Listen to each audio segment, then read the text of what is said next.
მოგესალმებით ალბათონებო და ბატონებო. ეს გვაქვს აუდიტის ჯგუფის ხდომა. დღის წესრიგში არის ორი საკითხი. პირველი სიბ აღსრულების ეროვნულ ბიუროს საახსრულებო პროცესის ეფექტიანობის აუდიტის ანგარიში. პერიოდი მოიცავს 20-23 წლებს და 24 წლის პირველ ნახევარს. გაცემულია 7 რეკომენდაცია. მეორე არის ქალისა და მამაკაცის თანასწორობის უზრუნველყოფა ზოგადი განათლების სფეროში, ეფექტიანობის აუდიტის ანგარიში. მოიცავს 18-23 წლებს და გაცემული არის 4 რეკომენდაცია. ტრადიციულად აუდიტი წარმოადგენს თავის მიგნებებს, რეკომენდაციებს, შემდეგ პასუხი და დეპუტატებს თუ სურვილი ექნებათ დასვამენ შეკითხვებს, რაც უჩიდაც დაჭირდებათ. როგორც მოგეხსენებათ, პირდაპირ ეთერში გადის და დანარჩენი გზადაგზა გვაჩვენებს ყველაფერს მუშაობა. კარგი, თუ რაიმე შენიშვნა არ არის, დავიწყოთ მუშაობა. აუდიტს ხომ არ აქვს რაიმე? კარგი, მაგრამ ვინ წარმოადგენს პირველ ანგარიშის აღსრულებას? მოგესალმებით. ესე იგი ვიწყებთ აღსრულების ეროვნული ბიუროს საახსრულებო პროცესის ეფექტიანობის აუდიტის ანგარიშით. ორი სიტყვით ვიტყვი, რომ თვითონ სფერო არის საკმაოდ მკაცრად კანონმდებლობით დარეგულირებული, შესაბამისად არ იყო მარტივი აუდიტორებისთვის ეფექტიანობის აუდიტის ჩატარება ამ ნაწილში, თუმცა მაქსიმალურად ვეცადეთ გამოგვევლინა ის პროცესები, ის მიგნებები და რეკომენდაციები გაგვეცა, რომელიც ემსახურება ამ უწყების ეფექტიანობის გაუმჯობესებას. პრეზენტაციას წარმოგიდგენთ გიორგი ხარატიშვილი, რომელიც უშუალოდ გახდათ აუდიტის ჯგუფის ხელმძღვანელი. მადლობა. კარგი, სანამ დაიწყებთ გიორგი, რომ გაგვიადვილდეს მუშაობა, მოგახსენებთ ვინ ესწრებას ხდომას დეპუტატებს მიმართა. სახელმწიფო აუდიტის სამსახურიდან ქალბატონი სოფიო დვალიშვილი, გენერალური აუდიტორის მოადგილე, ბატონი ფრიდონ შენგელია, თავდაცვის საზოგადოებრივი წესრიგისა და უსაფრთხოების სფეროს აუდიტის დეპარტამენტის უფროსი, ბატონი გიორგი კაპანაძე, ეფექტიანობის აუდიტის დეპარტამენტის უფროსი, ბატონი ბექა მაისურაძე, უფროსი აუდიტორი, ქალბატონი მარია მაჩიტიძე, უფროსი აუდიტორ ასისტენტი და ბატონი გიორგი ხარატიშვილი, აუდიტორი. საქართველოს იუსტიციის სამინისტროდან ბატონი ლაშა მაღრაძე, მინისტრის პირველი მოადგილე, ქალბატონი სოფიკო ვაჩეიშვილი, სამინისტროს ეკონომიკური სამსახურის უფროსი, ბატონი ბეჟანო ბგაიძე, აღსრულების ეროვნული ბიუროს უფროსი, ქალბატონი სოფიკო ლოქაბიძე, ბიუროს იურიდიული დეპარტამენტის სამართლებრივი უზრუნველყოფის სამსახურის უფროსი. კი ბატონო.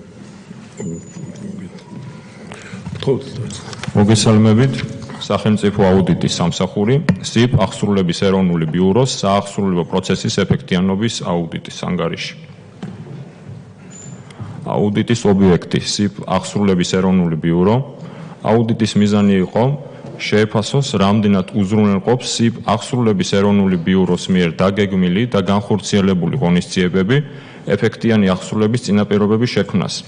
ამასთანავე შეისწავლოს სისტემაში არსებული გამოწვევები და გასცეს გაუმჯობესებაზე ორიენტირებული რეკომენდაციები, რომლებიც ხელშეუწყობს დროულ და ხარისხიან საახსრულებო წარმოებას. აუდიტის პერიოდად განისაზღვრა 2020-2023 წლები და 2024 წლის პირველი ნახევარი. აუდიტის ტიპი არის ეფექტიანობა, დამტკიცდა ანგარიში 2024 წელს გაცემული რაოდენობა რეკომენდაციებისა შეადგენს 7-ს.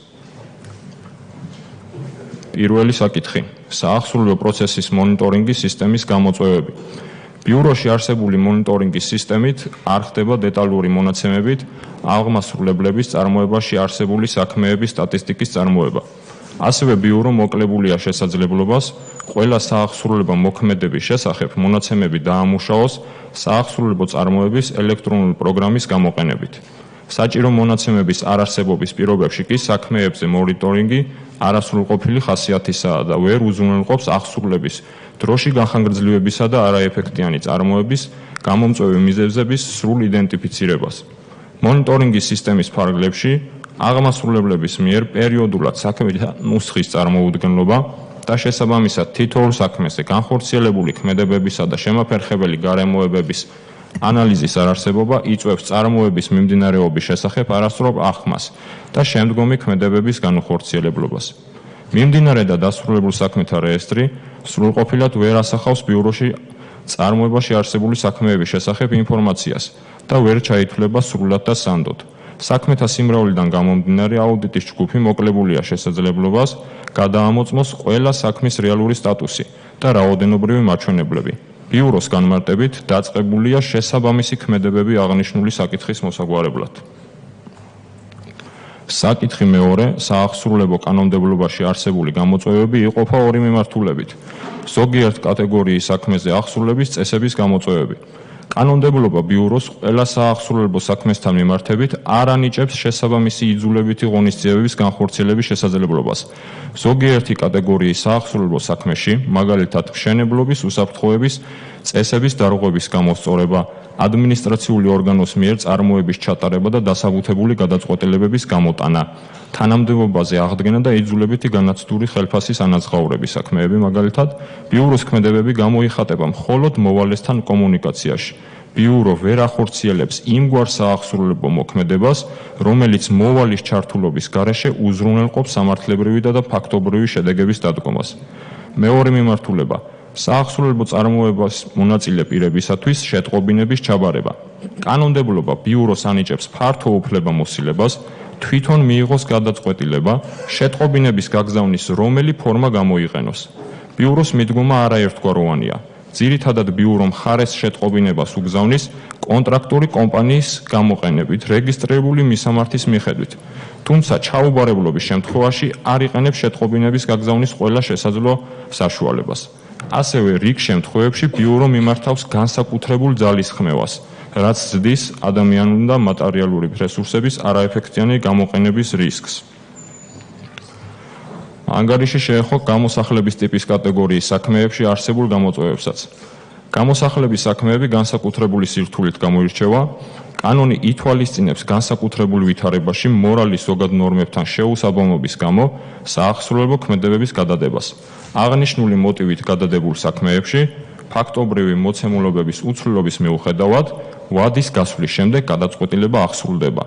გამოსახლების ტიპის საქმეებზე ხანდაზმულობის სპეციალური ვადა არ არის დადგენილი, რაც ბიუროს უტოვებს ფართო უფლებამოსილებას განსაზღვროს იძულებითი გამოსახლების თარიღი. ბიუროს გამოსახლების პროცესის თარიღის განსაზღვრისთვის სახელმძღვანელო პრინციპების დასადგენად ოფიციალური დოკუმენტი არ შეუმუშავებია. ბიუროს დაევალა მთავრობის დადგენილებით საცხოვრისიდან გამოსახლების საქმეებზე სტატისტიკის წარმოების დეტალური და საერთაშორისო სტანდარტებზე დაფუძნებული მეთოდოლოგიის შექმნა. ბიუროს მიერ დაწყებულია გამოსახლების საქმეებზე სტატისტიკის წარმოების მეთოდოლოგიის შემუშავება. აღნიშნული საკითხების მიმართულებით გაიცა რეკომენდაციები. რეკომენდაცია ნომერი 1. საახსრულებო საქმეების მიმდინარეობაზე ეფექტიანი მონიტორინგის, კერძოდ ახსრულების პროცესში განხორციელებული ქმედებებისა და შემაფერხებელი გარემოებების გონივრული პერიოდულობით ანალიზის მიზნით ბიურომ უზრუნველყოს თითოეული მიმდინარე და დასრულებული საქმის მოცემების გადამოწმება და შესაბამისი ცვლილებების განხორციელება. ასევე შეიმუშაოს ფორმა, რომელშიც მოცემული იქნება საქმეებთან დაკავშირებით ყველა საჭირო ინფორმაცია. შესრულების სტატუსი არის მიმდინარე. რეკომენდაცია ნომერი 2. ბიურომ იმსჯელოს საკანონმდებლო ცვლილებების შემუშავებაზე იმ ტიპის საახსრულებო წარმოებებისთვის, რომლებშიც იძულებითი ახსრულების ღონისძიებები შემოიფარგლება მხოლოდ მოვალესთან კომუნიკაციით. რეკომენდაცია ნომერი 3. ბიურომ შეტყობინების ჩაბარების პროცესში რესურსების გონივრული გამოყენების მიზნით შეიმუშაოს წესი, რომელიც განსაზღვრავს საქმეთა სპეციფიკის მიხედვით შეტყობინების გაგზავნისა და ჩაბარების ფორმებს. მადლობთ. შეკითხვები თუ არ არის, შემდეგ დავსვათ შეკითხვები, როცა პასუხი იქნება, ხო, ბატონო ბეჟანი? თუ გე. ხო, ჯობია, კი ბატონო. ბატონო ლაშა, ვინ უპასუხებს თქვენიდან?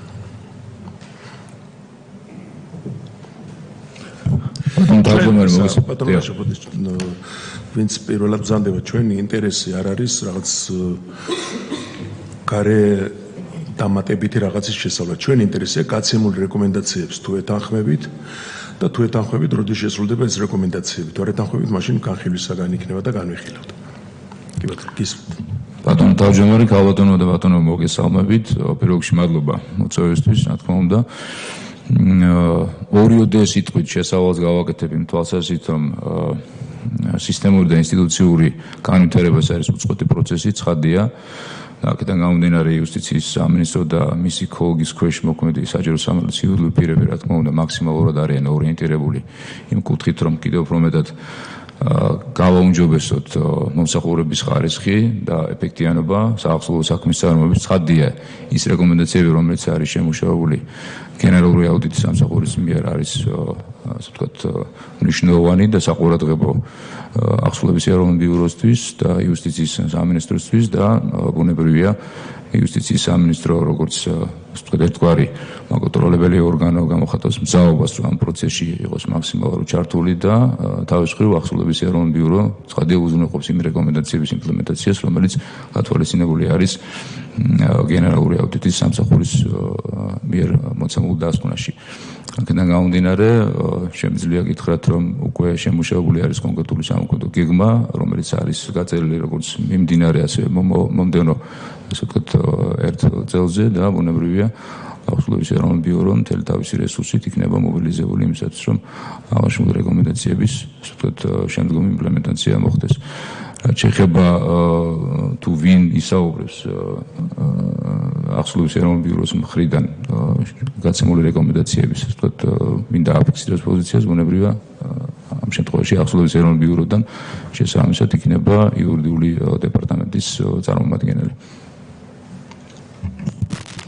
მოგესალმებით, მე გახლავართ სოფიკო ლოქაბიძე. მოკლედ, როგორც ფორმატი ითვალისწინებს დღის წესრიგის მოგახსენებთ ჩვენს პოზიციას გაცემულ რეკომენდაციებთან დაკავშირებით და ასევე შესრულების გეგმის შესახებ მოგაწვით მოკლე ინფორმაციას. რეკომენდაცია 1, როგორც გააჟღერა აუდიტის სამსახურმა, ეხება საახსოვებო პროცესის მონიტორინგის სისტემის გამოწვევებს. აქ შეგვიძლია რომ რეკომენდაცია გავყოთ ორ ნაწილად. პირველი ეს ეხება საახსოვებო წარმოების ელექტრონულ სისტემას. მოგახსენებთ, რომ ჯერ კიდევ 2010 წლიდან ახსოვების ეროვნული ბიუროს მართვაში იმყოფება ელექტრონული სისტემა, რომლის მეშვეობითაც ვახორციელებთ საახსოვებო წარმოებას. პირველი მიგნება, რაც აუდიტის სამსახურმა შემოწმების პერიოდში დაადგინა, ეხება სწორედ სტატუსებს, რომლებიც სისტემაში, ანუ ელექტრონული საქმის წარმოების სისტემაში არსებობს. შესაბამისად, ამ ნაწილში გაცემული რეკომენდაცია, რაც გულისხმობს გადახედვას საახსოვებო წარმოების სისტემაში საქმის სტატუსებთან დაკავშირებით მისაღებია და როგორც გაჟღერდა კიდეც მიმდინარეობს ამ კუთხით შესაბამისი სისტემური ცვლილებები. აქ მარტივად რო გითხრათ, საქმე ეხება მხოლოდ სისტემურ სტატუსებს, რომელიც შეიძლება იყოს გამორჩენით გამოწვეული ან სისტემური შეფერხებით. შესაბამისად, ამ ნაწილში ჩვენ ვეთანხმებით რეკომენდაციას და განსახორციელებელი აქტივობა, რომელიც მოიცავს 1 აპრილიდან 1 ოქტომბრამდე პერიოდს, განსაზღვრულია, რომ უნდა შემოწმდეს საქმის ფაქტობრივი სტატუსები და ისინი შესაბამისობაში მოვიდეს საახსოვებო წარმოების ელექტრონულ სისტემასთან. მეორე მიმართულება ამავე რეკომენდაციის ნაწილში გახლავთ ეგრეთ წოდებული ფორმალიზება პროცესების, რაც გულისხმობს იმას, რომ კიდევ უფრო უნდა დაიხვეწოს სტატისტიკური მონაცემების დამუშავების წესები, მათი ავტომატიზაცია განხორციელდეს, ვინაიდან როგორც მოგეხსენებათ, ადამიანური საფრთხეების შესაძლოა ხშირად გულისხმობდეს გარკვეულ უზუსტობებს. სწორედ ამიტომ ჩვენი მიზანია, რომ დაიხვეწოს საქმის წარმოების დროს სტატისტიკის წარმოების მეთოდები, რაც სრულად განხორციელდება საქმის წარმოების ელექტრონული პროგრამის მეშვეობით და ამ ნაწილშიც მაქსიმალურად შემცირდება ადამიანური ჩარევა, რაც შედეგად მოგვიტანს იმას, რომ სტატისტიკური მონაცემები იქნება ზუსტი და იდენტიფიცირებადი გახდება ის შეფერხებები თუ დროის ფაქტორები, რაც კონკრეტულ საქმეში არსებობს. ამ ნაწილში ჩვენ რეკომენდაციას ვეთანხმებით, გათვალისწინებული გვაქვს, რომ 1 თებერვლამდე 2026 წლის შემუშავდება ეგრეთ წოდებული მეთოდოლოგია, რაც დაადგენს სტატისტიკის წარმოების მეთოდებს და შემდგომში ეს დაინერგება პრაქტიკაში, რაც გამოიწვევს პერიოდულ მონიტორინგს ამ პროცესებზე. მეორე რეკომენდაცია, როგორც აუდიტის ჯგუფმა გააჟღერა, ეს ეხება საკანონმდებლო ნაწილს, როგორც მოგეხსენებათ, შემოწმება გულისხმობდა მათ შორის საკანონმდებლო ბაზის განსაზღვრას, რამდენად არის საკმარისი საკანონმდებლო ბაზა იმისათვის, რომ ეფექტიანად განხორციელდეს საახსოვებო წარმოება. ამ მიმართულებით იმის გათვალისწინებით, რომ ახსოვების ეროვნული ბიურო არ არის უფლებამოსილი ინიციატივა წარადგინოს საკანონმდებლო ცვლილებასთან დაკავშირებით, როგორც გაჟღერდა რეკომენდაცია შემოიფარგლება მხოლოდ მსჯელობაზე, რამდენად არსებობს საჭიროება იმისა, რომ განხორციელდეს საკანონმდებლო ცვლილებები. აქ რამდენიმე კატეგორია გვაქვს საქმეების, რომელზეც აუდიტის მიგნების გათვალისწინებით შესაძლოა საჭირო იყოს მეტი უფლებამოსილებებით აღჭურვა ბიუროს იმისთვის, რომ ეფექტიანი გახდეს პროცესი.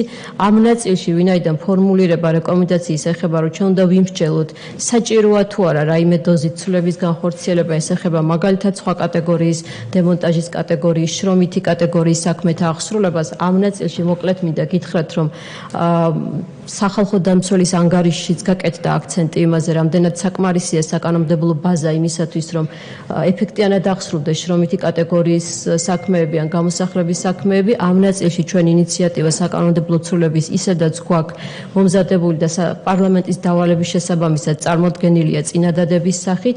რაც შეეხება ამ შემთხვევაში, ამ რეკომენდაციასაც ჩვენ ვეთანხმებით, როგორც ზედამხედველი ორგანო, როგორც მოგეხსენებათ იუსტიციის სამინისტროსთან ერთად, ჩვენ შევიმუშავებთ, დავაიდენტიფიცირებთ საკითხებს იმის შესახებ, არის თუ არა საჭირო რაიმე დოზით საკანონმდებლო ცვლილება. როგორც გითხარით, პირველი აქტივობა ამ რეკომენდაციის შესასრულებლად ეხება არსებული საკანონმდებლო ბაზის ანალიზს, რომლის შესრულების ვადად გათვალისწინებული გვაქვს 2025 წლის 1 ოქტომბერი. შესაბამისად რეკომენდაციის აქტივობა არის მიმდინარე სტატუსით. მეორე ეს უკვე ეხება მომზადდება ცვლილების პროექტი და წარედგინება სამინისტროს. ესეც ჩვენთვის გათვალისწინებულია როგორც მისაღები რეკომენდაცია და შესრულების ვადად მითითებული გვაქვს 2026 წლის 1 თებერვალი და ამ შემთხვევაში მოგეხსენებათ, რომ ჩვენი ინიციატივა საჭიროებს საპარლამენტო მხარდაჭერას და თუ კი რეგულაცია კანონად გადაიქცევა, მაქსიმალურად ვიქნებით შესაბამისობაში იმ რეკომენდაციასთან, რაც გაცემულია ანგარიშის მიერ. მესამე საკითხი ეს ეხება საახსრულებო წარმოების პროცესის მონაწილეთა ინფორმირებას. მოკლედ გეტყვით, რომ ჩვენი კანონმდებლობა გაწერს იმ პროცედურას, როგორ უნდა მოხდეს წარმოების მონაწილეთა ინფორმირება და მითითებითი ნორმა გვაქვს, რითაც დგინდება, რომ სამოქალაქო საპროცესო კანონმდებლობა გამოიყენება ამისათვის. შესაბამისად, ჩვენ გვაქვს საკანონმდებლო ბაზა, რომელიც გარკვეულ რეგულაციას ადგენს, თუმცა როგორც მიგნებაშიც არის მითითებული, ამ ნაწილში საჭიროა შიდა ორგანიზაციული მეთოდოლოგიის შემუშავება იმისათვის, რომ უფრო დეტალურად განისაზღვროს, რა კატეგორიის საქმეებზე, რა ფორმით უმჯობესია მხარეთა ინფორმირება. ეს რეკომენდაციაც ჩვენ განხილული გვაქვს და წარდგენილია როგორც მისაღები. გეგმა გულისხმობს 2026 წლის 1 თებერვალამდე ორი აქტივობის შესრულებას. პირველი ეს ეხება კანონმდებლობისა და სასამართლო პრაქტიკის ანალიზს, იმისათვის, რომ დაიდენტიფიცირდეს კიდევ უფრო უკეთესად სასამართლო მიდგომა, როგორია მხარეთა ინფორმირების სტანდარტთან დაკავშირებით და მეორე ეტაპი ეს გახლავთ შემუშავდება და დამტკიცდება მხარეთა ინფორმირების წესი, ამით საბოლოო შედეგი მიღწეული იქნება და უფრო მეტად დაინერგება ერთიანი წესები და პრაქტიკა საახსრულებო წარმოებაში მხარეთა ინფორმირებასთან დაკავშირებით. მე მგონი მეტი დიდი მადლობა ამ მწურავი პასუხისათვის. თუ გაქვთ შეკითხვა, კი ბატონო, გისმენთ, ბატონი ბეჟანი, ბატონო. მოგესალმებით კოლეგებო, მოგესალმებით ძვირფასო სტუმრებო. ძალიან მნიშვნელოვანი საკითხს ვეხებით და მნიშვნელოვან სამსახურს.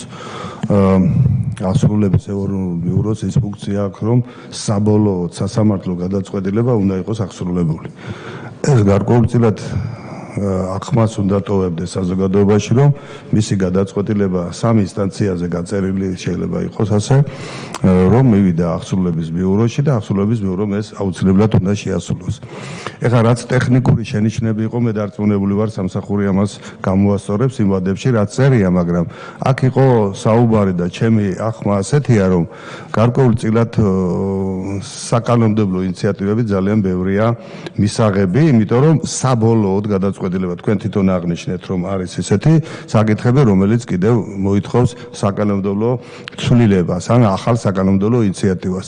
ეს ძალიან მნიშვნელოვანია და მართლა დროულად არის გასაკეთებელი, იმიტომ რომ ძალიან დიდი პრაქტიკა დააგროვეთ თქვენ უკვე ამ სამსახურმა და უკვე უნდა მოხდეს გაანალიზება და ჯამის გამოყვანა იმისა თუ რა ახალი საკანონმდებლო ინიციატივა არის საჭირო. ეს სასწრაფოდ არის გასაკეთებელი, იმიტომ რომ მაშინ გარკვეულწილად ჩვენ ზიანს ვაყენებთ სასამართლო სისტემასაც, იმიტომ რომ თუ სასამართლოში გავიმარჯვე და მივედი აღსრულების ბიუროში და წლები ეს არ სრულდება, მე არ ვიცი გადაწყვეტილება სასამართლო იღებს. ხო, ის უნდა აღსრულდეს. მე მესმის რომ რამოდენიმე кейსი ალბათ ძალიან სენსიტიურია, მაგრამ კანონი არის კანონი. ყველა უნდა შევეჩვიოთ ქვეყანაში, რომ კანონი უნდა აღსრულდეს, სადაც როგორიც არ უნდა, როგორი მწვავეც არ უნდა იყოს ეს.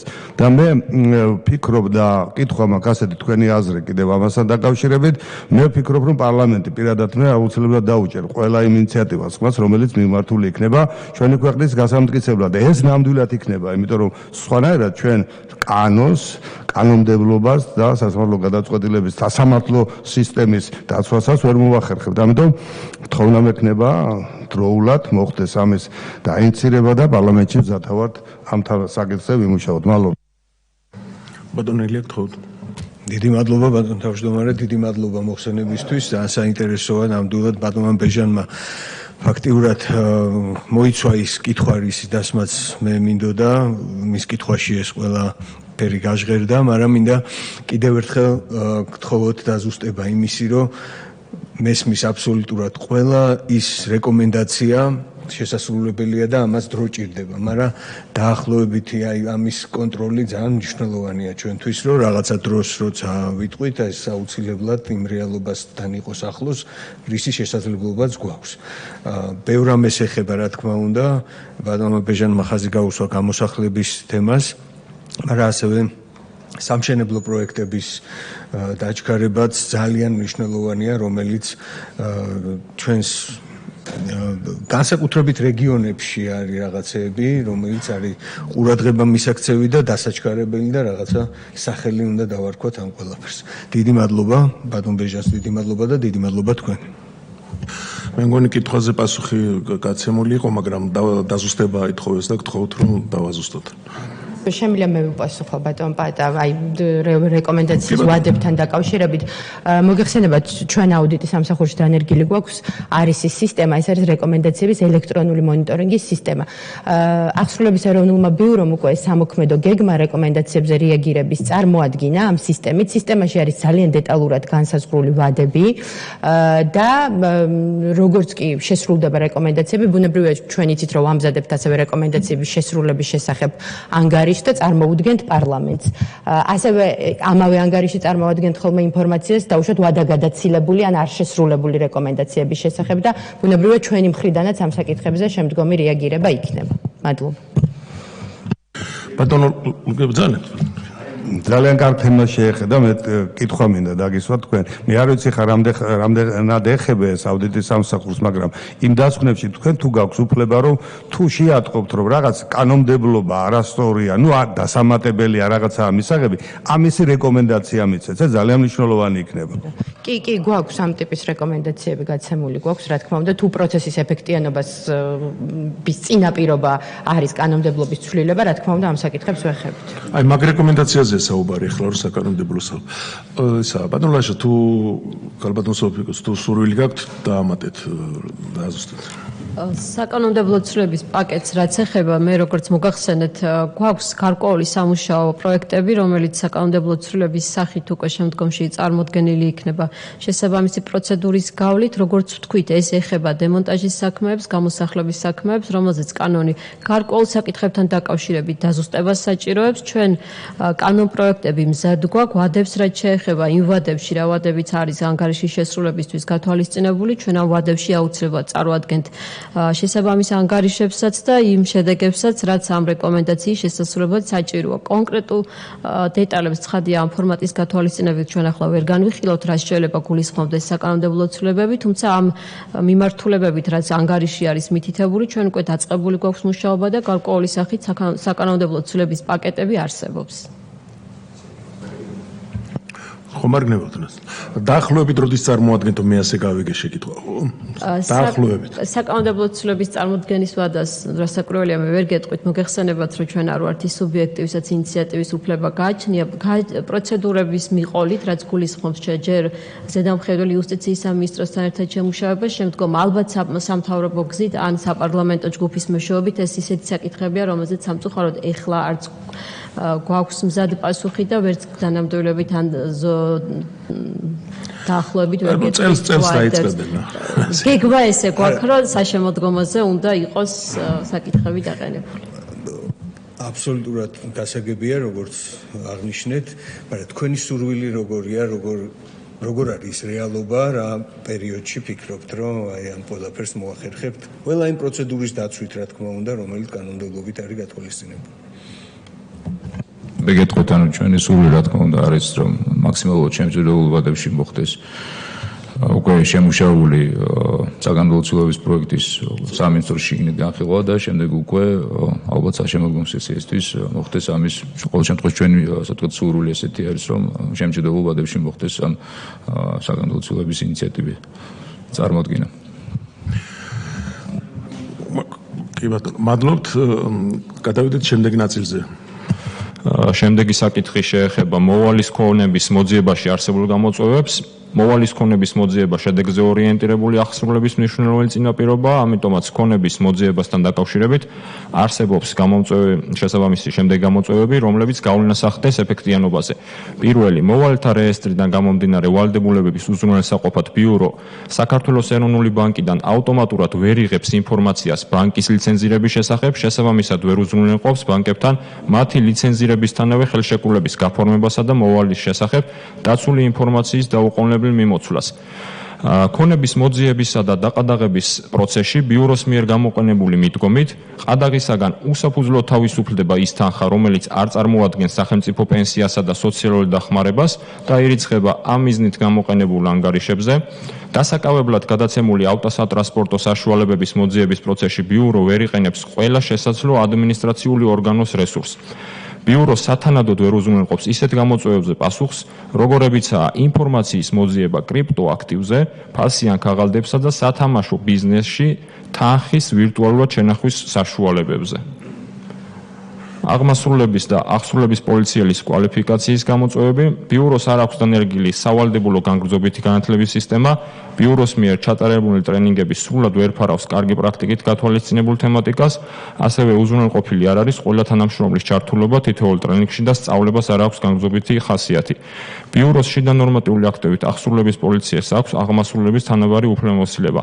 აღმასრულებლისათვის მინიმალური საკვალიფიკაციო მოთხოვნად განსაზღვრულია იურიდიული განათლება, ხოლო აღსრულების პოლიციელისთვის სრული ზოგადი განათლება. აღსრულების ეფექტიანად განხორციელებისა და მომხმარებელთან დობის ასამაღლებლად მნიშვნელოვანია თანამშრომლების სამუშაო სირთულის შესაბამისი კვალიფიკაციის უზრუნველყოფა.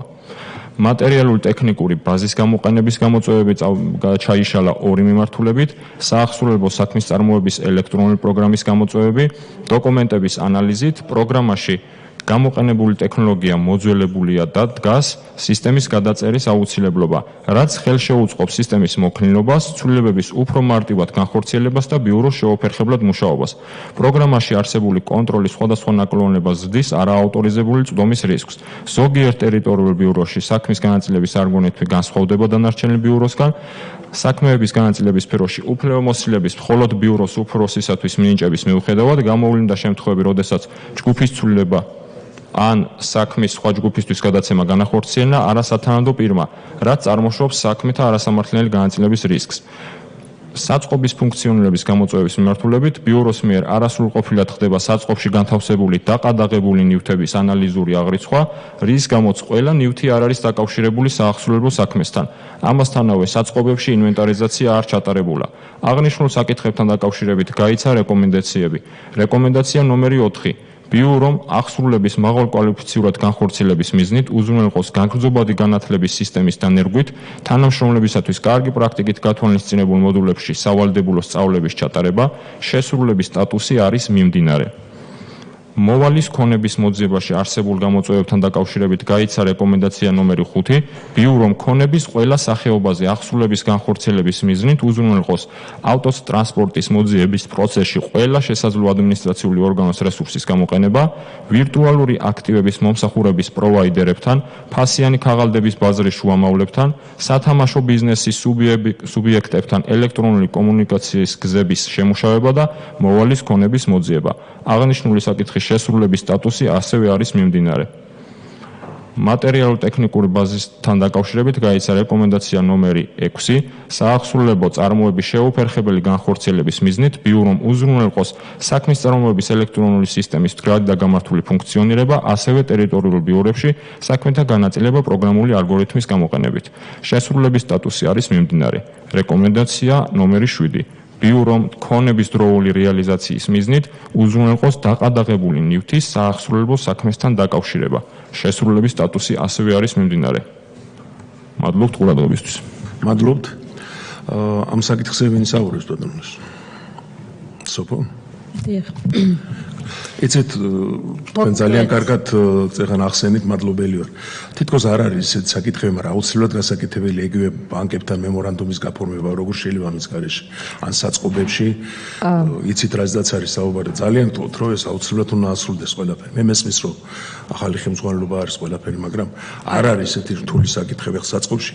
ორი ერთნაირი ნივთი რო შევიდეს, სხვადასხვა მე ვერ არკვევენ რომლის არის რა და იგივე ყველა ბანკთან თუ არ იყო გაფორმებული მემორანდუმი ვერ იღებენ ცნობას რა ხდება ნუ წარმოუდგენელია მის გარშე მუშაობა ამიტომ იმედი მაქვს რომ ისეთი არაფერი რეკომენდაციები არ არის რომელიც გაკეთება არ შეიძლება დასაწყისად კი ბატონო მოგახსენებთ ამ საკითხით დავიწყებ და ანგარიშიც ესე არ არის საკითხი გაჟღერებული პირველი ბანკებთან ელექტრონული კავშირი მათთან მემორანდუმის დადების გზით დღეს არსებული ყველა ლიცენზირებული საბანკო დაწესებულება ჩვენთან იყოფება სახელშეკრულებო ურთიერთობაში და მათთან აწყობილი გვაქვს ელექტრონული კავშირი რეკომენდაცია ეხებოდა ინფორმაციის მოძიებას იმის შესახებ, როდის აიღო ბანკმა ლიცენზია და ლიცენზიის აღებისთანავე ამ პროცედურის დაწყებას. ამისათვის იყო მითითება იმაზე, რომ მოხდეს ბანკთან ელექტრონული კავშირი, ეროვნულ ბანკთან ელექტრონული კავშირის აწყობა, რომლის მეშვეობითაც ჩვენთან ავტომატურ რეჟიმში მოვა ინფორმაცია ბანკის ლიცენზირების თაობაზე. ეს რეკომენდაცია რასაკვირველია გასათვალისწინებელია, თუმცა პრაქტიკა აჩვენებს, რომ როგორც კი შესაბამისი სუბიექტი დაიწყებს სალიცენზიო პროცედურას, ის ავტომატურად იწყებს როგორც ახსრულების ეროვნულ ბიუროსთან, მათ შორის შემოსავლებთან და ყველა შესაბამის უწყებასთან კომუნიკაციას, ამიტომ დღეს არსებული ყველა ლიცენზირებული ბანკი ჩვენთან იმყოფება, როგორც მოგახსენეთ, სახელშეკრულებო ურთიერთობაში, მემორანდუმების საფუძველზე მათთან ხდება ელექტრონული კავშირის აწყობა, რაც იმას ნიშნავს, რომ საახსრულებო წარმოების დაწყებისთანავე პრაქტიკულად რეალურ დროში ხდება ჩვენ შორის ინფორმაციის გაცვლა, ეს ეხება როგორც მოვალის ქონების მოძიებას, ანუ საბანკო ანგარიშებზე ნაშთების არსებობას, ისე მასზე შეზღუდვების გავრცელებას და შემდგომში საინკასო დავალების გზით ჩვენ სადეპოზიტო ანგარიშზე გადმოტანას. ამიტომ რეკომენდაცია ამ ნაწილში დამეთანხმება სამსახური არ ყოფილა გაცემული, რომ არ არსებობს ჩვენ შორის ელექტრონული კავშირები. რაც შეეხება რეკომენდაცია ნომერ 4-ს, რომელიც ეხება აღმასრულებისა და ახსრულების პოლიციის კვალიფიკაციის გამოწვევებს, რეკომენდაცია ჩვენი შეპასუხების შემდგომ დაზუსტდა და ჩამოყალიბდა განგრძობადი სწავლების დანერგვის მიზნით. ამ ნაწილშიც, როგორც წეგან მოგახსენეთ, საკითხი ეხება პროცესის ფორმალიზებას, ანუ ჩვენ უნდა შევიმუშაოთ სპჟ-ს კარგი პრაქტიკით გათვალისწინებული მოდულების გათვალისწინებით სწავლების სისტემა, რომელიც შედეგად მოიტანს, რომ ჩვენთან ყველა აღმასრულებელს ჰქონდეს თანაბარი მისაწვდომობა იმ მოდულების შესწავლაში, რაც გათვალისწინებულია კარგი პრაქტიკით. ეს რეკომენდაცია ჩვენთვის მისაღებია და გათვალისწინებული გვაქვს, რომ 1 სექტემბრამდე შემუშავდება შიდა მეთოდოლოგია, რომელიც განსაზღვრავს პროცედურას, როგორ უნდა მოხდეს საერთო ერთიანი ხელმისაწვდომობა ყველა აღმასრულებლისა, თუმცა ჩვენ უნდა ვთქვათ, რომ იუსტიციის სამინისტროს მოგეხსენებათ აქვს სიპის სახით სასწავლო ცენტრი, რომელიც უზრუნველყოფს სისტემის შიგნით თანამშრომელთა გადამზადებას და ჩვენი სტატისტიკური მაჩვენებელი გადამზადებული თანამშრომლების საკმაოდ მაღალი და ტენდენციურად მზარდია. რეკომენდაცია ნომერი 5, რომელიც ეხება მოვალის ქონების მოძიებაში არსებულ გამოწვევებს, ერთ-ერთი ყველაზე კრიტიკული მიმართულება და ალბათ თანამედროვეებისთვის ყველაზე საინტერესო ეს გახლავთ კრიპტოაქტივები, რომელთან მიმართებითაც ჩვენი მოსაზრებაა, რომ გარდა იმ რეკომენდაცია ეხება, რომ ვასპებთან, ეგრეთ წოდებულ ვასპებთან, ანუ სერვის პროვაიდერებთან უნდა აეწყოს ელექტრონული კავშირი, რაც ჩვენ მოგცემს საშუალებას ვიცოდეთ ვასპების ზედამხედველობის ქვეშ არსებობს თუ არა ისეთი აქტივები, რომელიც ჩვენს წარმოებაში მოვალის სტატუსის მქონე პირს გააჩნია. თუმცა ჩვენ აქვე ალბათ უნდა გავაჟღეროთ ის საკითხი და რეკომენდაციის შეპასუხებაში ჩვენ ეს დავაფიქსირეთ, რომ მხოლოდ ელექტრონული კავშირის აწყობა ვასპებთან ამ საკითხს არ ეყოფა. ჩვენი პოზიციაა, რომ იმისათვის, რათა ელექტრონული აქტივები გამოყენებული იქნას როგორც აქტივი, რომელზეც მათ შორის შეიძლება იძულებით გადახდევინების მიქცევა, აქაც საჭიროა საკანონმდებლო ბაზის დახვეწა, საჭირო მიუხედავად იმისა, რომ უკვე არსებობს გარკვეული ნაბიჯები გადადგმული ამ მიმართულებით, ჩვენი პოზიციაა, რომ იმისათვის, რომ ეს ქონება სრულად იყოს შემოტანილი საახსრებო წარმოებაში, საჭიროა, რომ განხორციელდეს შესაბამისი საკანონმდებლო ბაზის დახვეწა და ვიცოდეთ ვირტუალური აქტივების მიმართ რა რეგულაცია არსებობს და ქვეყანა როგორ მიდგომას აყალიბებს ამ მიმართულებით. შეგაწყვეტინებთ. ჩვენ იმიტომ ვთხოვეთ სამინისტროს და ბატონ ლაშას აქ მობრძანება, რომ საკანონმდებლო რაც იქნება სამინისტროს აქ ამის უფლება დასვას საკანონმდებლო წინადადება და გავაკეთოთ ჩვენ აქ ხარს დაგიჭერთ ყველანაირად. ეს რაღაც ისეთ პირში საუბრობ ჩვენ არ შეგვიძლია ერთი სამინისტრო წარმოადგენლით, ამიტომ თუ არის გასაკეთებელი და თქვენ ასე თვლით, ჩვენ ხარს დაგიჭერთ. ამიტომ ეს არის და ეს არა. აქ უნდა გადავწყვიტოთ ეს საკითხი და თუ თქვენ თვლით მასე, ჩვენც გვერდზე დაგიდგებით მაგ საკითხის განხილვაში. აგრძელებთ. რეკომენდაციის შესრულებას რაც ეხება ჩვენთვის მისაღებია რეკომენდაცია და სამ ეტაპად გვაქვს დაყოფილი მისი შესრულების გეგმა. პირველი ეტაპი გულისხმობს, რომ ჩვენ უნდა კომუნიკაცია ავაწყოთ შესაბამის სუბიექტებთან. ეს რეკომენდაცია შესრულდება 1 აგვისტომდე. მეორე რეკომენდაცია ეხება ელექტრონული სერვისის შექმნას და მათთან კომუნიკაციის დამყარებას და ამ ნაწილშიც ჩვენი პოზიცია არის, რომ რეკომენდაცია მისაღებია, შემუშავებულია გეგმა თავისი ვადებით და ვადების შესაბამისად განხორციელდება შესაბამისი აქტივობები. რაც შეეხება რეკომენდაცია 6, რომელიც ეხება ელექტრონული პროგრამის გამოწვევებს, უნდა მოგახსენოთ, რომ ჩვენ დაწყებული გვაქვს გადაწერა სისტემის, რომელიც 2010 წლიდან არსებობს და ნამდვილად საკმაოდ მოძველებულია მისი ზოგიერთი ფუნქციონალი. ჩვენი სახელშეკრულება ვადა გახლავთ, რომ დეკემბრამდე ეს პროცესი უნდა დასრულდეს. შესაბამისად, დეკემბრის ბოლოსათვის ჩვენ ეს რეკომენდაცია გვექნება შესრულებული და იქნება სისტემა სრულიად ახალ მოდულზე არსებული და ყველა იმ ფუნქციით აღჭურვილი, რაც საჭიროა, რომ ეფექტიანობა მივიღოთ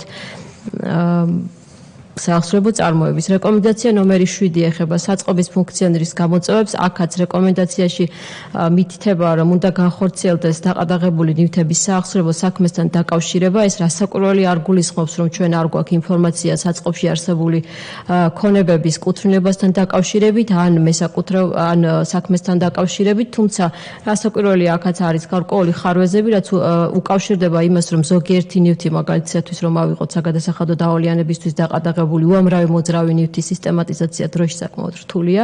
ეს იყო სწორედ ის მიზეზი, რის გამოც რეკომენდაცია იქნა გაცემული და ჩვენი პოზიციაც არის ის, რომ რეკომენდაციის შესრულების მიზნით კიდევ ერთხელ განხორციელდება ინვენტარიზაცია ჩვენ საწყობებში არსებული ქონებების, მოხდება მათი დახარისხება და დაკავშირება კონკრეტულ საახსრებო საქმეებთან. ეს რეკომენდაციაც მისაღებია ჩვენთვის და შესრულების საბოლოო ვადად გათვალისწინებული გვაქვს 2026 წლის 1 თებერვალი. მადლობა. მადლობთ, შეკითხვები ხომ არ არის? ჩვენთვის რაც თავარია სამინისტრო და ორგანიზაცია ეთანხმება გაცემულ რეკომენდაციებს, ხშირად აქ არის ხოლმე კამათი და განხილვები და მოხარული ვარ, ეს ასე არის, ყველანი თანხმდებით. წარმოადგინეთ ძალიან გასაგებად თქვენი პოზიცია, დიდი მადლობა და მე მგონი დაუჭიროთ ხარი ამ რეკომენდაციებს და გასაგები არ გვინდა. საკითხი ამოწურულია, დიდი მადლობა მობრძანებისათვის და იმედი გვაქვს, რომ ყველაფერი შესრულდება, რაც ბრძანეთ. მადლობა დიდი, ბატონო ლაშა. გადავდივართ მეორე საკითხზე. ქალისა და მამაკაცის თანასწორობის უზრუნველყოფა ზოგადი განათლების სფეროში, ეფექტიანობის აუდიტის ანგარიში. სამინისტროდან ჩვენთან ბრძანდება ქალბატონი ბაია კვიციანი, მინისტრის მოადგილე და ქალბატონი ეკატერინე ლეჟავა, სამინისტროს სკოლამდელი და ზოგადი განათლების დეპარტამენტის უფროსის მოადგილე. ქალბატონო სოფია, ვინ იქნება მოხსენებელი ამ თემაზე? მოხსენებელი იქნება გიორგი კაპანაძე, ეფექტიანობის აუდიტის დეპარტამენტის ხელმძღვანელი. გიორგი, გთხოვთ.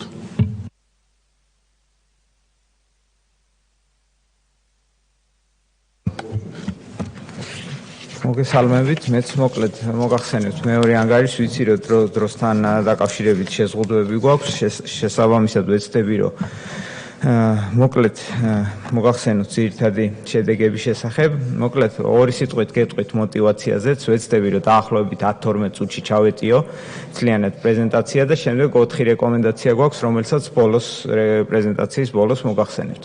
мотивაციაზე მოგახსენებთ, რომ მიზანი თვითონ რომ მოსწავლე გოგოების და ბიჭების სასწავლო შედეგები იყოს გამოთანაბრებული და გოგოებს ხელი შეეწყოთ STEM, ეგრეთ წოდებულ STEM საგნებში მონაწილეობს, უფრო მეტი მონაწილეობისკენ ეს დიდი ხანია გამოცხადებული მიზანი არის სამინისტროსი და ზოგადად ეს არის ასევე გლობალური ტენდენცია, იმიტომ რომ მოგეხსენებათ, რომ მომავლის პროფესიები არიან ამ STEM-თან დაკავშირებული, ტექნიკურ საგნებთან დაკავშირებული, რომლებიც შედარებით ასევე მაღალანაზღაურებადია და ხელს უწყობს მრავალი სოციალური მიზნის მიღწევას, მათ შორის ქალთა ეკონომიკურ გაძლიერებას და ასე შემდეგ და ასე შემდეგ.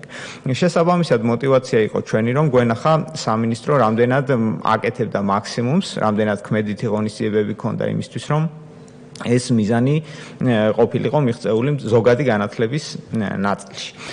თვითონ შესწავლის საგანი იყო 3 ნაწილისგან შედგებოდა. პირველი შევხედეთ თვითონ ზოგადი განათლების სტრატეგიას, ანუ სტრატეგიაში ამ გოგოების და ბიჭების თანასწორობის შესახებ რამდენად იყო მიზნები განსაზღვრული, რამდენად ეს საკითხები იყო სისტემურად დამუშავებული და ასახული სტრატეგიაში. მეორე საკითხი ეხებოდა უშუალოდ ეროვნულ სასწავლო გეგმებს და თვითონ სახელმძღვანელოებს, რომლითაც ისწავლება ესა თუ ის საგანი და ამ შემთხვევაში ჩვენთან ქალის და მამაკაცის თანასწორობის საკითხები და მესამე საკითხი ეხებოდა მასწავლებელთა პროფესიულ განვითარებას, რომელიც თავისთავად სარკემდგომი დიდი საკითხია, თუმცა ჩვენ შევხედეთ, რა თქმა უნდა, თანასწორობის ნაწილშიც, იმიტომ რომ ერთია როგორ რა წერია წიგნში და მეორე მიწოდების ნაწილშიც მასწავლებლებს ამ ნაწილში საკმაოდ დიდი ფუნქცია აქვთ. ობიექტები, აუდიტის ობიექტები ყავდა განათლების და მეცნიერების სამინისტრო და მისი საჯარო სამართლის იურიდიული პირი მასწავლებელთა პროფესიული განვითარების ეროვნული ცენტრი. აუდიტის პერიოდი იყო 2018-23 წლები, თვითონ ანგარიში 2024 წლის დასასრულში დავამტკიცეთ. ძირითად მიგნებებზე რო გადავიდეთ ახლა და რეკომენდაციებზე. პირველი მიგნება რაც შეეხებოდა ზოგადი განათლების სტრატეგიაში ქალისა და მამაკაცის თანასწორობის საკითხების ინტეგრირებას. ამ ნაწილში ვნახეთ, რომ სტრატეგიული დაგეგმვის პროცესში ზოგადი განათლების მიმართულებით მოსწავლე გოგოების და ბიჭების უთანასწორობის პრობლემების იდენტიფიცირება და ამ საკითხების გათვალისწინება არ იყო სრული, ანუ ამაში გულისხმობთ, რომ სამინისტროს არ ქონდა გამოყენებული უკეთესი პრაქტიკით განსაზღვრული მიდგომა, თუმცა გარკვეული საკითხები, რა თქმა უნდა, არის ასახული სტრატეგიაში, რომელიც ეხება თანასწორობის საკითხებს, თუმცა ჩვენ ვნახეთ, რომ მაგალითად ზოგიერთი სტრატეგიული მიზანი სამოქმედო გეგმაში, ანუ ამოცანებში არ იყო გადაყვანილი სათანადოდ და იყო გარკვეული საკითხები, რომელიც გენდერის, ანუ სქესის ჭრილში არ იყო სათანადოდ გაანალიზებული და ამის მიხედვით შემდეგ უკვე სტრატეგიაში ასახული. ძირითადად სამინისტრო ამ ნაწილში ეყრდნობოდა არასამთავრობო ორგანიზაციების კვლევებს, რომელიც თავისთავად კარგია, თუმცა ჩვენი აზრით ამ საკითხს სჭირდება უფრო მეტი სისტემატიზაცია და უფრო ჰოლისტიკური მიდგომა სამინისტროს მხრიდან. ასევე იგივე მიგნების გაგრძელება არის ის, რომ თვითონ სტატისტიკასაც თუ შევხედავთ სასწავლო შედეგების ბავშვების სკოლის ბავშვებზე არის საუბარი. ამ შემთხვევაში ტექნიკურ საგნებში, STEM-ში საქართველოს აქვს გოგოებს აქვთ უკეთესი შედეგი ბიჭებთან შედარებით ამ ტექნიკურ საგნებში, რაც ხშირ შემთხვევაში სტერეოტიპულ წარმოდგენას ეწინააღმდეგება, იმიტომ რომ ზოგადად მიჩნეულია, რომ ბიჭები ვითომ ტექნიკურ საგნებს უფრო უკეთესად სწავლობენ, თუმცა ჩვენთან რეალობაში 66% მაღალი ქულების არის გოგოებზე მოდის, ასე ვთქვათ. და მხოლოდ თუმცა თუ შევხედავთ ამ მაღალი ქულების მქონე ბავშვებიდან რამდენს უნდა შემდეგში რომ ამ მიმართულებით განვითარდეს, მხოლოდ 35%-ს უნდა გოგოების, ვისაც მაღალი ქულები ყავს, მარტო 1/13-ს უნდა რომ STEM მიმართულებით გააგრძელოს სწავლა, თუმცა ბიჭების 70%-ს უნდა ამის გაგრძელება. თუმცა იმ შემთხვევაში თუ ბავშვებს, რომელსაც მაღალი ქულები აქვთ, მაღალი ინტერესიც აქვთ ამ საგნის 71%-ს უნდა გოგოების უკვე ამ მიმართულებით, ანუ STEM-ის ტექნიკური მიმართულებით სწავლის გაგრძელება, ხოლო ბიჭებს აბსოლუტურად ყველას, ვისაც დიდი ინტერესი აქვს და მაღალი ქულა აქვს, 100%-ს უნდა უკვე STEM-ში წასვლა. ანუ ეს სტატისტიკა რაზე მეტყველებს, რომ პირველი იმაზე მეტყველებს, რომ ბუნებრივია ჩვენ ვაცნობიერებთ იმას, რომ შეიძლება გოგოებს და ბიჭებს და ზოგადად ქალებს და კაცებს სხვადასხვა ინტერესები ჰქონდეთ, ბუნებრივია თანდაყოლილი, თუმცა იქიდან გამომდინარე, რომ ჩვენ ვხედავთ, რომ ინტერესის შემთხვევაში გოგოების პრეფერენცია დიდად იცვლება, ინტერესი ჩვენ არ გონია, რომ არის ფიქსირებული მოცემულობა და არ შეიძლება, რომ ბავშვის ინტერესი ამ მიმართულებით გაიზარდოს. შესაბამისად, გონია, რომ აქ მეტის გაკეთება შეიძლება, რომ გოგოებს ინტერესი გაიზარდოს და შესაბამისად მეტი ასპარეზი მიეცეთ ამ მიმართულებით. მეორე საკითხზე რო გადავიდეთ, ეხებოდა ეროვნული სასწავლო გეგმას და სახელმძღვანელოებში ქალის და მამაკაცის თანასწორობის საკითხების ინტეგრირებას. აქ არის ერთი ნაწილი, რომ საერთაშორისო კრიტერიუმით შესაბამისი ასაკობრივი ჯგუფისთვის გაწერილი ქალის და მამაკაცის თანასწორობის საკითხები სათანადოდ არ არის ასახული ეროვნული სასწავლო გეგმის საზოგადოებრივი მეცნიერების საგნის სახელმძღვანელოებში. ანუ უფრო მარტივად რომ ვთქვათ, არის გარკვეული საგნები, რომელიც წესით უნდა ემსახურებოდნენ თანასწორობის საკითხების უკეთ გადმოცემას დაწყებით კლასებში, რომლებიც სახელმძღვანელოებში არ არიან, არც ეროვნულ სასწავლო გეგმაში და არც სახელმძღვანელოებში სათანადოდ არ არიან ასახული. აქ მოყვანილი გვაქვს ერთი შემთხვევა, როდესაც ექიმის საათის საპილოტე პროგრამის ფარგლებში ცხრილ ხელმარცხნივ მოცემულია კლასებში რა საგნებიც ისწავლება, მაგალითად მესამე კლასში ისწავლება თანასწორობის და გავრცელებული სტერეოტიპების საკითხებზე მსჯელობა, მეოთხე კლასში არის ცნობიერების გაზრდა საზოგადოებაში გავრცელებული სტერეოტიპებისთან დაკავშირებით და ასე შემდეგ. ყველას აღარ ჩამოვთვლით, თუმცა ეროვნული საზოგადოებრივი მეცნიერების საგნებს თუ შევხედავთ, რომელიც ეროვნული სასწავლო გეგმით არის გათვალისწინებული, მხოლოდ მესამე კლასში არის ეს საკითხი გათვალისწინებული და მეოთხე, მეხუთე, მეექვსეში უკვე აღარ არის წარმოდგენილი. ანუ ჩვენ მოყვანილი გვაქვს, რომ ეს კარგი პრაქტიკა, რომელიც სამინისტროს 12 სკოლაში ქონდა საპილოტეთ დანერგილი, რეკომენდებულია, რომ გავრცელდეს და გადმოსული იქნას ეროვნულ სასწავლო გეგმაშიც. კიდევ ერთი საყურადღებო საკითხი, რაც იყო თვითონ სახელმძღვანელოების გრიფირებას ეხებოდა, ანუ აუდიტის ფარგლებში ვნახეთ ბევრი 58 გრიფირებული სახელმძღვანელო შევისწავლეთ, რომლის ფარგლებშიც არიან რიგი სახელმძღვანელოები, რომლებიც გრიფირების კრიტერიუმს აკმაყოფილებენ, თუმცა ეს ბიჭების და გოგოების თანასწორობის საკითხები ნაკლებად არის ამ სახელმძღვანელოებში წარმოდგენილი. შესაბამისად, როდესაც ჩავატარეთ გარკვეული პროცედურები ამ საკითხებში ჩართულ ექსპერტებთან დაკავშირებით, მათგან დიდმა უმეტესობამ აღნიშნა, რომ მათთვის დიდად დამხმარე იქნებოდა გარკვეული გაიდლაინების და ტრენინგების ქონა, რომ ეს საკითხები უკეთ გაეთვალისწინებინათ სახელმძღვანელოების გრიფირების დროს. და მესამე საკითხი, პროფესიული განვითარება ქალისა და მამაკაცის თანასწორობის უზრუნველყოფის მიზნით, მასწავლებელთა პროფესიული განვითარება. ამ შემთხვევაში არის გარკვეული შემთხვევები, როდესაც ეს სტერეოტიპული მიდგომები მასწავლებლების მხრიდან კვლავ ფიქსირდება, ეს ძირითადად თვითონ მოსწავლეების გამოკითხვის შედეგად მივიღეთ. ეს შედეგები 112 სკოლაში ჩავატარეთ გარკვეული პროცედურები, დაახლოებით 500-მდე მაღალი დამამთავრებელი კლასის მოსწავლეს გამოვკითხეთ ეს საკითხები და აქ ჩანს, რომ გარკვეული სტერეოტიპული მიდგომები მასწავლებლების მხრიდან მაინც შეინიშნება, მოლოდინებით სხვა არის ბიჭების მიმართ, მიდრე გოგოების მიმართ, ასევე კარიერული არჩევის კუთხითაც. შესაბამისად, ჩვენ გონია, რომ ერთ-ერთი მთავარი მიზეზი ამის არის ის, რომ თვითონ მასწავლებელთა პროფესიული სტანდარტი არ მოითხოვს მასწავლებელთა მხრიდან ქალის და მამაკაცის თანასწორობის საკითხების კუთხით ცოდნის ცნობიერების ან გამოცდილების არსებობას. ანუ თვითონ სტანდარტი არ აქვს მასწავლებელს ადგენილი ამ მხრივ, რას უნდა აკმაყოფილებდეს და არის გარკვეული ნაკლოვანებები თვითონ ამ ტრენინგ მოდულის ჩატარების მხრივაც, მაგრამ უფრო ძირითადად ალბათ აქ სტანდარტიდან უნდა დაიწყოს საქმე და შემდეგ უკვე ტრენინგი უნდა მიყვეს. და ამ ჩამოთვლილ საკითხებთან ამ სამ თემასთან დაკავშირებით, ესე ვთქვათ, გვაქვს გაცემული 4 რეკომენდაცია, რომელსაც ახლა წაგიკითხავთ. პირველი რეკომენდაცია გვაქვს, რომ სამინისტრომ განათლების სფეროში მოსწავლე გოგოების და ბიჭების თანასწორობის საკითხების უკეთ ინტეგრირების მიზნით გააუმჯობესოს განათლების სტრატეგიული ამოცანების დასახვისა და ღონისძიებების დაგეგმვის მოქმედი პროცესი.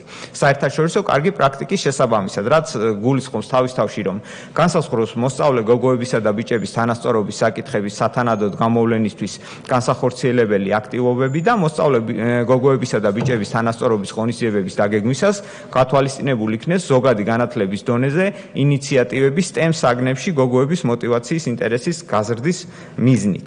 მეორე რეკომენდაცია არის რომ სამინისტრომ ეროვნულ სასწავლო გეგმაში ქალისა და მამაკაცის თანასწორობის საკითხების ინტეგრირების პროცესის გაუმჯობესების მიზნით სამინისტრომ უზრუნველყოს, რომ ეროვნული სასწავლო გეგმის გადასცემვა საერთაშორისო პრაქტიკის შესაბამისად ქალისა და მამაკაცის თანასწორობის საკითხებში ექსპერტული ცოდნის და გამოცდილების მქონე პირების ჩართულობით და ასევე პროცესში მონაწილე პირების ცნობიერების ამაღლება ქალისა და მამაკაცის თანასწორობის საკითხების ინტეგრირების განხორციელების კუთხით და საერთაშორისო კარგი პრაქტიკით დადგენილი მოსწავლეთა ასაკობრივი ჯგუფებისთვის საზოგადოებრივი მეცნიერების საგნობრივ ჯგუფში შემავალ საგნებში შესაბამისი ქალისა და მამაკაცის თანასწორობის საკითხების გათვალისწინება. მესამე რეკომენდაცია არის, რომ სამინისტრომ გრიფირების პროცესში სახელმძღვანელოების და სერიების ქალისა და მამაკაცის თანასწორობის ჭრილში შეფასების გაუმჯობესების მიზნით შემუშავდეს დამატებითი საგანმანათლებლო რესურსები, მაგალითად როგორიცაა სახელმძღვანელო მითითებები და ტრენინგები პროცესში ჩართული პირებისთვის და ბოლოს რეკომენდაცია, რომელიც ეხება თვითონ მასწავლებელთა პროფესიულ სტანდარტს და მათ განვითარებას, მასწავლებელთა მხრიდან ქალისა და მამაკაცის თანასწორობის უზრუნველყოფის მიზნით სტერეოტიპების აღმოსაფხრელად და თანასწორი განათლების პირობების შესაქმნელად მიზანშეწონილია, რომ მასწავლებელთა პროფესიული სტანდარტი გადაისინჯოს, რათა მასწავლებელთა მიმართ მოთხოვნებში გათვალისწინებული იქნას ეს საკითხები და შემდეგ შეიქმნა სათანადო ტრენინგ მოდული, რომელიცაც მოცული იქნება საერთაშორისო პრაქტიკით არსებული ყველა საჭირო ინფორმაცია ქალისა და მამაკაცის თანასწორობის უზრუნველყოფის მიზნით და აღნიშნული საფუძველზე სისტემატურად გადამზადდნენ მასწავლებლები. ძირითადი ძალიან მოკლედ, ახლა ანგარიში საკმაოდ დიდი არის, მაგრამ ძალიან მოკლედ ეს იყო დედააზრი, რაც შეეხება თვითონ სამინისტროსთან თანამშრომლობას და კომუნიკაციას, საკმაოდ კარგი თანამშრომლობა ჰქონდა ჩვენი აზრით. სამოქმედო გეგმა წარმოდგენილი აქვს სამინისტროს დაახლოებით 1 თვის წინ. რეკომენდაციებზე მეტნაკლებად შეთანხმებულები ვართ, ძირითად ნაწილზე არის გარკვეული საკითხები, რომელიც განსაკუთრებით პირველი რეკომენდაციაში, რომელიც დაზუსტებას საჭიროებს, თუმცა ძირითადად გეგმა მიღებული გვაქვს და ამაზე უკვე მონიტორინგს მივყვებით, როგორც პროცედურა ითვალისწინებს. მადლობა ყურადღებისთვის. მადლობთ. შეკითხვები აქვთ რამე? თუ პასუხს მოუსწრებთ. მოგესალმებით. ძალიან ცელი მოხსენება იყო და მნიშვნელოვანი, მაგრამ მე მგონი აქ ერთ-ერთი ყველაზე მნიშვნელოვანი ის იყო, როდესაც თქვით, რომ არის ტრეინინგები უნდა ჩატარდეს პედაგოგებთან, რაც შეიძლება მაღალი აკადემიური მაჩვენებელი კონდეს და კარგად ასწავლონ ბავშვებს. და რა მგონია, რომ ამ მიმართულებით რამე პრობლემა ხმე ჩემი დაგვირებას ვამბობ და არ ვიცი ხა თქვენ გამოკვლევები ჩაატარეთ, უფრო გოგოები, უფრო ჯაბლიან ბიჭებს, ამიტომ ამ მიმართულებითაც უნდა იყოს. დანარჩენი ახლა მე მგონი, რომ ყველაფერი სწორია არის და მთავარი აქ არის ერთი რამ, რომ პედაგოგმა უნდა ასწავლოს ხარისხიანად და მაღალი აკადემიური ცოდნით უნდა იყოს ის. დანარჩენი ეს პრობლემები მე მგონი ამასთან არის მიმული და ეს აუცილებლად გადაწყვეტავს ყოველივე ამას და ამ მიმართულებით უნდა გაამახვილოთ ყურადღება. ბატონო ელია ბრძანა. მოგესალმებით. ერთი რაღაცის დაზუსტება მინდა. თქვენ თქვით, რომ პროფესიული განათლების ეს გამოკითხვა ჩაატარეთ. მაინტერესებს თუ არის განსხვავება დიდ ქალაქებში და რეგიონებში არსებული სკოლების შორის ამ გამოკითხვის შედეგებში. რამდენად იქ უფრო შეიძლება იყოს მოთხოვნადი ან პირიქით თუ არ არის? აი ამის დაზუსტება მინდა თუ შეიძლება. მადლობა. მადლობთ კითხვისთვის. რაც შეეხება ერთ წუთი ქალბატონ რიბოსტო. მოგესალმებით, უქმესი მადლობა. ძალიან მნიშვნელოვანია დღეს ჩვენთვის, ჩვენი ქვეყნისთვის უპირველესი ამოცანა განათლების სისტემა და მასში შემავალი ყველა კომპონენტი. მივესალმები განათლების სამინისტროს და ძალიან საინტერესოა ის კვლევა, რომელიც თქვენ წარმოადგენთ. თუმცა აქვე ვიტყვი, რომ თქვენს გამოსვლაში ახსენეთ, რომ რა თქმა უნდა, როცა სკოლის პერიოდში სჭარბობა გოგონების აკადემიური მოსწრება და ვაჟების აკადემიური მოსწრება, თუმცა პროფესიის არჩევის დროს პირიქით არის. რა კეთდება ამ თვალსაზრისით? იმიტომ რომ მიღებული ტექნიკური ცოდნა, რომელიც გააჩნია ქალებს და შემდეგ არ იქნას დაკარგული ეს ცოდნა. და მეორე საკითხი, თქვენ ბრძანეთ, რომ 2022-2030 სტრატეგიის დოკუმენტში შემუშავებული ამ მიმართულებით ის, რომ განსაზღვრულია თავიდან ბოლომდე პრიორიტეტი და არის მთავარი ამოცანა თანასწორობა და აქვე თქვით, რომ დაგეგმილი ღონისძიებები ნაკლებად პასუხობენ მამაკაცისა და ქალის თანასწორობის მიმართულებით ზოგად განათლებაში არსებულ საჭიროებებს. რას გულისხმობთ ამ არსებულ საჭიროებებში? ეს დიდი თემაა და ალბათ კონკრეტულად ძალიან საინტერესო იქნებოდა და ყველაზე მნიშვნელოვანი აქ ჩემ კოლეგებს მე დავეთანხმები, რომ თავარი არის ამ შემთხვევაში მასწავლებელი და რა კეთდება სწორედ იმისათვის, რომ მასწავლებელთა სახლში რომ ჩვენ ვყავდეს მაღალ დონეზე გადამზადებული პედაგოგი, რათა მოსწავლეს მიეწოდოს ის ცოდნა იმ სახელმძღვანელოს მიხედვით. მე ვიცი რომ განათლების სამინისტრო ამ კუთხით ძალიან ბევრ ახლებურ საკითხებს, ახლებური მიდგომა აქვს და ბევრ საქმეს აკეთებთ, მაგრამ იქნება ამ მიმართულებით კონკრეტულად უფრო მეტი გითხრათ. დიდი მადლობა. მადლობთ. ბატონო გიორგი, თქვენი კუთხით უპასუხეთ, ბევრი შეკითხვები ქალბატონ ბაიასთან იყო და ამიტომ გთხოვთ მოკლედ. მადლობა, შევეცდები უპასუხოთ, თუმცა ბოლომდე რაღაცებზე პასუხი არ მაქვს. იმედია აუდიტის ჯგუფი დამეხმარება, რაც შეეხება ამ რეგიონალურ განაწილებას, ბატონ ილიას კითხვაზე. რაც შეეხება ახლა მე რაც მახსოვს ამ ანგარიშიდან და თვითონ ანგარიშიც რაც არის მოცემული, ის ტენდენცია რეგიონების მიხედვითაც რა თქმა უნდა შევხედეთ, ეს რო ვთქვით, რომ 112 სკოლა შევარჩიეთ, ეს 5 რეგიონზე იყო და 500-მდე ბავშვი იყო. რაც შეეხება თვითონ სწავლების გამოწვევის ნაწილში არ ყოფილა რეგიონებში განსხვავება ბოდიში. ხო, ერთი ის რა მე ეგ უნდა მეთქვა ოღონდ სხვა ჭრილში, ანუ ქულების, ანუ ნიშნების აკადემიური მოსწრების ნაწილში განსხვავებები არ არის. თბილისშიც უკეთესები არიან გოგოები და რაიონებშიც. ეს პროცენტული პუნქტები დაახლოებით 2-3-ის ფარგლებში მერყეობს. ანუ დიდი სხვაობები არ არის, ტენდენცია ის არის, რომ გოგონები ყველგან უკეთესები არიან საშუალოდ. მათ შორის თბილისის და რეგიონებშიც. უბრალოდ ეს ნაწილი ახლა სიმართლე რომ გითხრათ, ზუსტად სტატისტიკა რო თვითონ მასწავლებლების შეფასება როგორი იყო ეს მარიამ არ განსხვავდებოდა მოგესალმებით. არ განსხვავდებოდა რეგიონებსა და თბილისის შორის არადაირად სტატისტიკა. იქაც უმაღლეს ქულებში გოგონები იყვნენ. კარგით, მაშინ ჯობია ქალბატონმა ბაიამ მოგვახსენოს რა კეთდება ამ კუთხით და პროგრამებით ამ სიტუაციაში. მოგესალმებით, ბატონ თავმჯდომარე, მოგესალმები პარლამენტის წევრებს, დამსწრე საზოგადოებას, მადლობას მოვახსენებ აუდიტის სამსახურს ანგარიშის წარმოდგენისთვის და რეკომენდაციების წარმოდგენისთვის. მე აუცილებლად სანამ გადავალ პასუხებზე მინდა სამინისტროს პოზიციაც გავაჟღერო, მოგეხსენებათ, რომ ჩვენი ერთიანი სტრატეგია განათლებისა და მეცნიერების და ახალგაზრდობის სამინისტრო ეფუძნება რამდენიმე ქვაკუთხედს და აქედან ერთ-ერთი ეს გახლავთ თანასწორი ხელმისაწვდომობა ხარისხიან განათლებაზე და ინკლუზია, რაშიც ბუნებრივია მოიაზრებიან გოგონებიც და ბიჭებიც და მათი თანასწორი ხელმისაწვდომობა ხარისხიან განათლებას. ამიტომ ეს არის ამომავალი წერტილი, ერთ-ერთი ამომავალი ფუნდამენტი, რაზეც ეფუძნება შემდგომ უკვე სტრატეგია.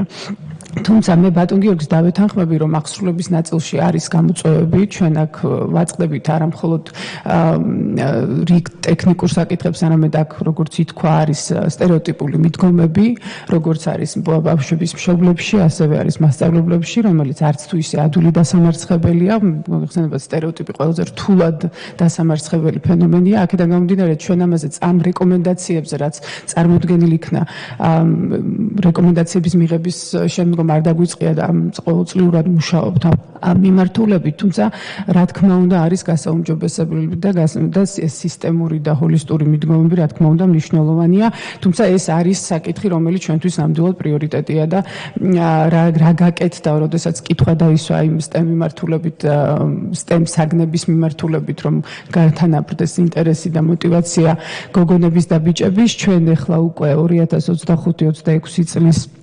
სასწავლო წლისთვის უკვე ვამზადებთ, რომ STEM ლაბორატორიები და STEM კლუბები იყოს აღჭურვილი.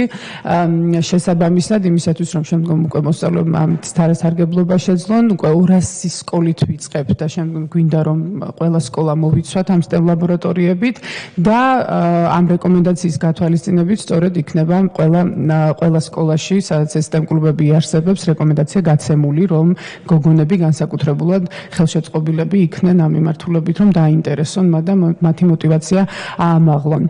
აქედან გამომდინარე ასევე ჩვენ საქართველოს გოგო მოსწავლეთა გუნდები ყოველწლიურად მონაწილეობენ გოგონათა საერთაშორისო სასწავლო ოლიმპიადაში, ეს არის მათემატიკასა და ინფორმატიკაში და ყოველწლიურად ვცდილობთ რომ მონაწილეობა მივიღოთ ამ საერთაშორისო, ესე ვთქვათ, სასწავლო ოლიმპიადაშიც.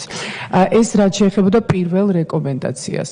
მე ქალბატონ ეკასაც ვთხოვ, რომელიც ზოგადების დეპარტამენტს წარმოადგენს თუ რამის დამატება სულ შემდგომ დაამატოს, თუმცა მე აქვე ვიტყვი რომ რაც შეეხება რევიზირებულ ეს გრიფირებასთან დაკავშირებით სახელმძღვანელოები ახსენეთ, ჩვენ ამ რევიზიებს ამ სახელმძღვანელოების ვახორციელებთ გენდერის, ესე ვთქვათ, ექსპერტის ჩართულობით და ეხლა უკვე ახალი სახელმძღვანელოები, როდესაც გამოვა, კიდევ უფრო აქტიურად იქნება ეს საკითხი განხილული და არის უკვე რიგი რეკომენდაციები ამასთან დაკავშირებით და ასევე რაც შეეხება ჩვენ ასევე თანამშრომლობთ მსოფლიო ბანკის ფინანსური მხარდაჭერით მიმდინარე ინოვაციის ინკლუზიურობისა და ხარისხის პროექტთან, იგივე I2Q-სთან, რომელმაც ასევე უზრუნველყო რევიზირებული საგნობრივი სტანდარტების გადახედვა და ჩვენ რიგი რეკომენდაციები გვაქვს მიღებული ამ მიმართულებით და ამაზეც მიმდინარეობს მუშაობა და რაც შეეხება მასწავლებლების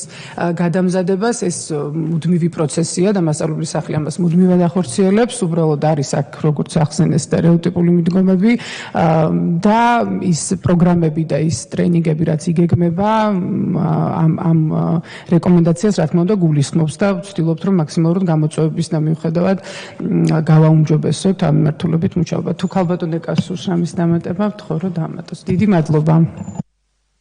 მოგესალმებით ბატონ თავმჯდომარე დეპუტატებო, მადლობა სუხდი სახელმწიფო აუდიტის ჯგუფს, ნამდვილად მნიშვნელოვანი თემაა და საყურადღებო თანასწორობის საკითხები, საჭიროებს, მუდმივ ადვოკატირებას და სტერეოტიპების ხვევას, ვიცით ყველამ რომ საკმაოდ დიდი დრო ჭირდება. მე დამატებით დავამატებდი, რომ ახლა საგანმანათლებლო პროგრამებს უწევს კლასტერული აკრედიტაცია და მასწავლებელთა პროფესიაში შესვლისთვის, საბაკალავრო საუნივერსიტეტო პროგრამებშიც იქნება გაძლიერებულად, ასახული თანასწორობის საკითხები, რათა მასწავლებლების ახალმა თაობამ უკვე ახალი ხედვით შეძლან საკლასო ოთახებში, პროცესების უკეთ წარმართვა. მასწავლებელზე მნიშვნელოვანია დამოკიდებული, შეიძლება იმ მცირე სხვაობებმაც კი, მაგალითად ბიჭ მოსწავლეს ცოტათი მეტი დრო დაუთმონ, დაუშვათ პირობითად ფიზიკის ამოცანის ამოხსნისთვის ჩაუღრმავდეს, თუ ვერ გაიგო რაღაცა და შეიძლება გოგონასთან შედარებით სუბუქად, ნაკლებად გაიგო და ასე ვთქვათ გადააბალახა და გააგრძელა. თუმცა შედეგები აჩვენებს, რომ გოგონები უკეთესად სწავლობენ და გოგონების უკვე საუნივერსიტეტო დონეზე მოსაზიდად ფიქრობ შეიძლება გამოყენებულ იქნას კარიერის დაგეგმვისა და პროფორიენტაციის პროგრამებში, გოგონების თვალთახედვის, არეალის ცვლისთვის, მეტი აქტივობები განხორციელდეს. დიახ და კი ძალიან მნიშვნელოვანია ასევე მშობლებთან მუშაობა, სტერეოტიპების ხვევის ნაწილში. კარგით, მადლობთ.